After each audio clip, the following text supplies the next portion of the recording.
morning to all.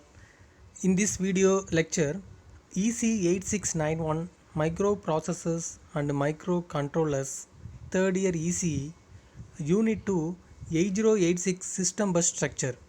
Dear students, already discussed 8086 microprocessor, that is a introduction of 8086 processor and the addressing mode of 8086 and assembling language programming and also modular programming of 8086 and the interrupt service routines of 8086 microprocessor. Here we have to discuss about the unit 2 8086 system bus structure. In this presentation we studied the 8086 signals, that is the input and output signals, and the basic configurations of 8086 and the system bus structure of 8086 and the multiprocessor configurations, that is a coprocessor and closely coupled and loosely coupled configurations, and finally the introduction of advanced processor. Now the first title of 8086 signal. The system is a set of conducting lines that carry data, address and control signals for establishing the communicated between system components, and 8086 minimum and maximum mode of 8086 generates control signals. The processor is a 16-bit microprocessor available in 3 clock rate. There are 5, 8, 10 MHz. The 8086 processor operate in a single processor or multi-processor configurations. To achieve high performance, the pin configurations are shown in figure. The 8086 microprocessor is a 40-pin IC which operate on 5-volt power supply. In some of pins serve a particular function in minimum mode and maximum mode, that is a single processor mode and multi-processor mode. So the 8086 signals can be categorized in 3 different groups. Number 1, common functions in minimum as well as maximum mode. Number 2, special functions in minimum mode. Number 3, special functions of maximum mode. Now the minimum mode signal, the memory input and output pin. In this pin is used to memory access or an input output access. When it is low, it access input and output, and when it is high, it access the memory. The another pin, interrupt acknowledgement. In this signal is used as a read strobe for interrupt acknowledgement cycle. In other words, which it goes low, it means that the processor have accepted the interrupt. It is active low during T2, T3 and TW of each interrupt acknowledgement cycle. And the third pin is a address latch enable, ALE. In this output signal indicates the availability of valid address on the address or data lines and is connected to latch enable input of latches. This signal is active high. Under the maximum mode, the following pins functions are applicable for maximum mode of operations. That is a status lines 1, 2, 0. In these status lines which reflect the type of operations being carried out by the processor. Now the second topic, system bus structure.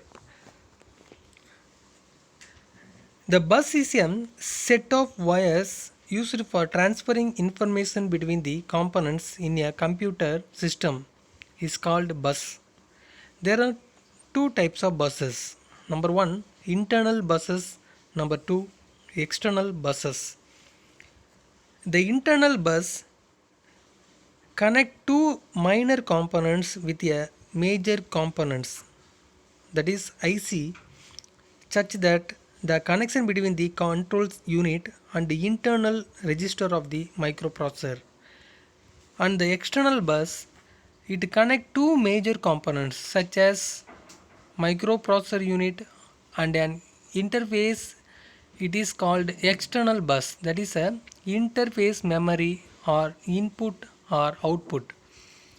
If a system components other than the microprocessor unit can be master of the bus, then all the bus address and data lines and most of the control lines must be capable of being logical disconnected from the CPU or bus control logic. Therefore, most pins connected to the bus must be such as that can enter a high impedance state. The bus can be demultiplexed using a few latches and trans receivers. Whenever required, generally the circuits that drive the pins on a single chip CPU have a quite limited driving capability and can be connected to a interfaces. For a small system, many or all of CPU pins would be used directly and handshaking logic would be reduced.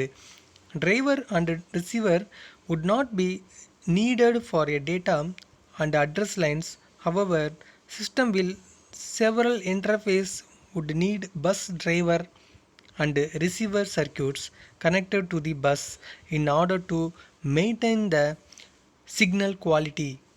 The timing of signal within the CPU and the bus control signal is controlled by the clock. The bus clock's cycle and CPU activity are controlled by the group of clock pulses. The exact number of clock pulses or cycles, the cycle within a bus cycle vary. Now, the third topic is basic configurations of 8086. The 8086 microprocessor operate in two mode of operations, minimum mode and maximum mode. The minimum mode is used for a small signal with a single processor, a system in which the 8086 generate all the necessary bus control signal activities. The maximum mode is a multiprocessor configurations which often include two or more processor.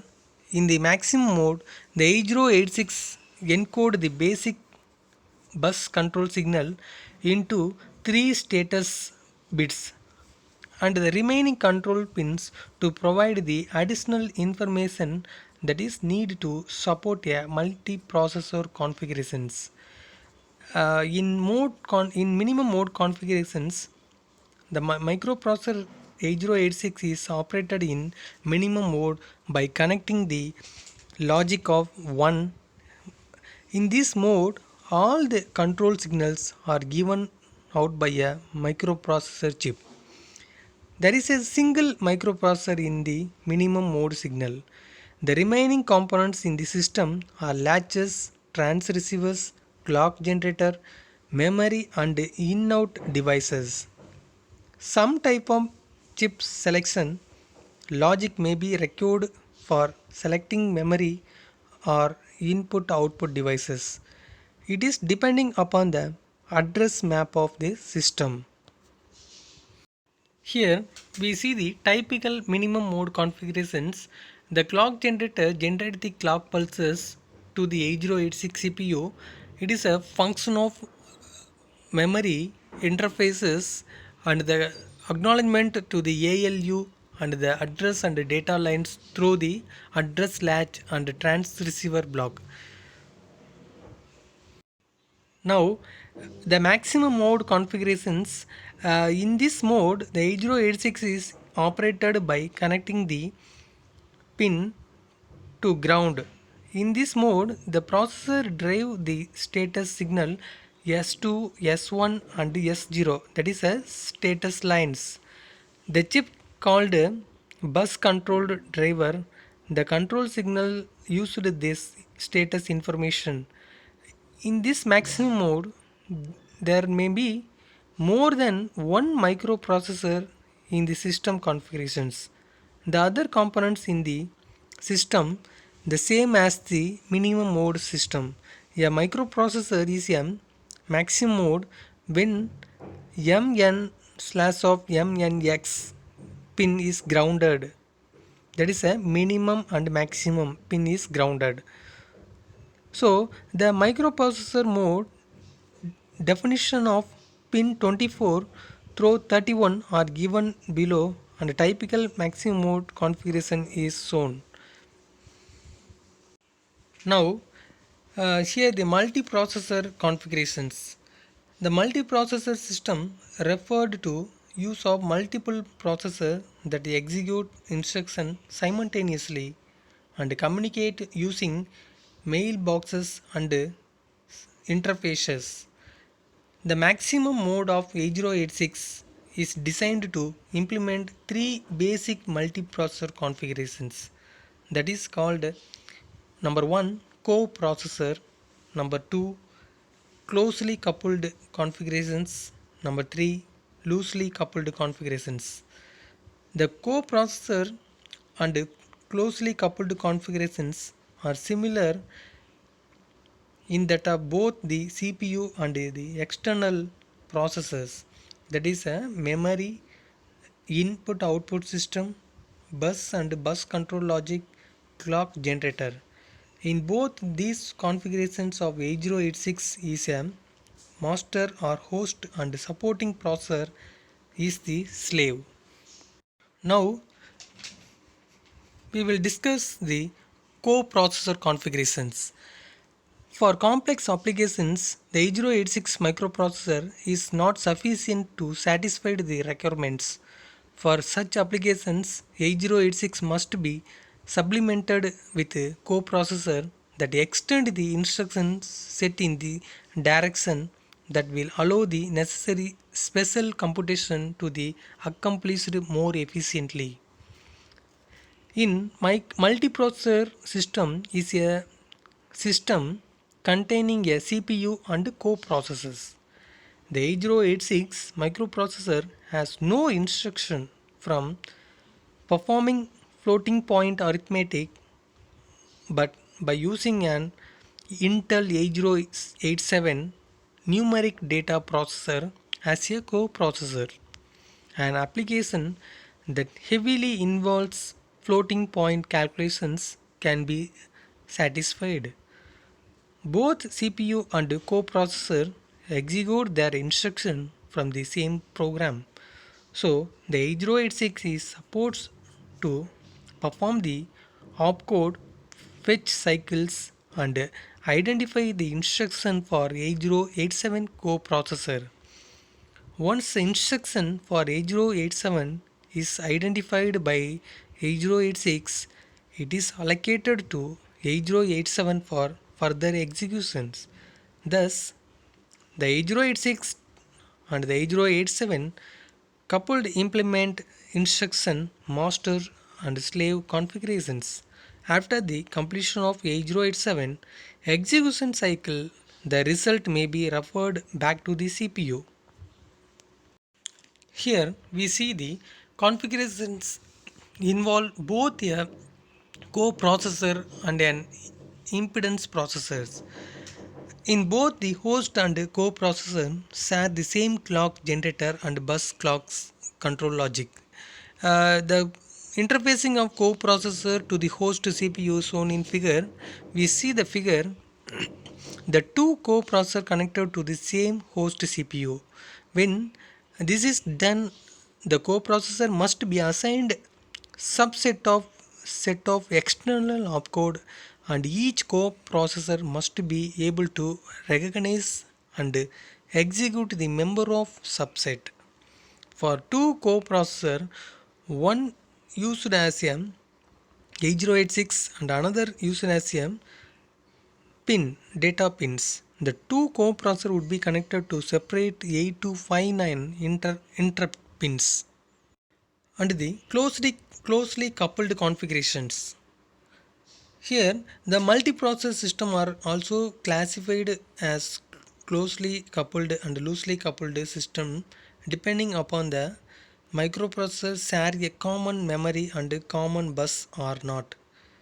The 8086 also support another type of external processor referred to as a independent processor, which unlike a processor execute its own instruction system. We shown in figure the closely coupled configurations. In these configurations, it is at the same bus control logic and the clock generator. To minimize cost, the impedance independent processor can be tied to CPU to form a closely coupled configurations which both share the same clock and bus control logic for instruction fetches and data transfer reference. The independent processor accesses the bus through CPU lines. Now, instead of using special instructions such as escape and wait, and communication between host and the independent processor is accomplished through shared memory space. We shown in figure the host set up a message in memory and then independent processor by sending a command to one of the independent processor port. The independent processor that then access the shared memory to get the assigned task and execute the task in parallel with the host. After the task is completed, the external processor notified host of the completion by using either a status bit or interrupt request. The message should specify which operation is to be performed, the input parameter and the addresses of the locations in which to share the result. Now, the loosely coupled configurations, the number of modules of 8086 can be interfaced through a common system bus to work as a multiprocessor system. A loosely coupled configurations provide the following advantages. Number one, high system throughput can be achieved by having more than one CPU.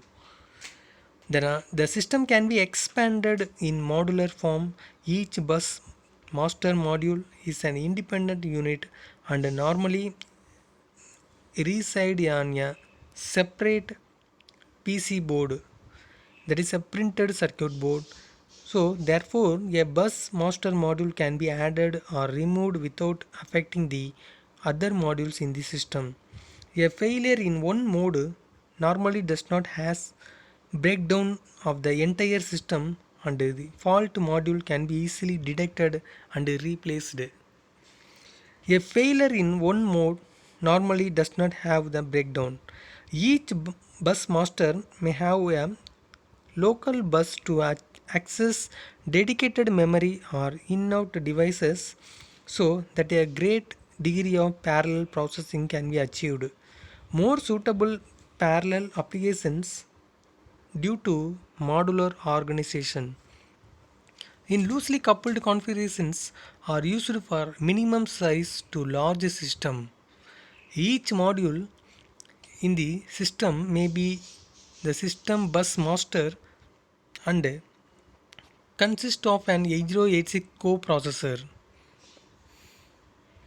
Here the figure we shown in figure loosely coupled configurations.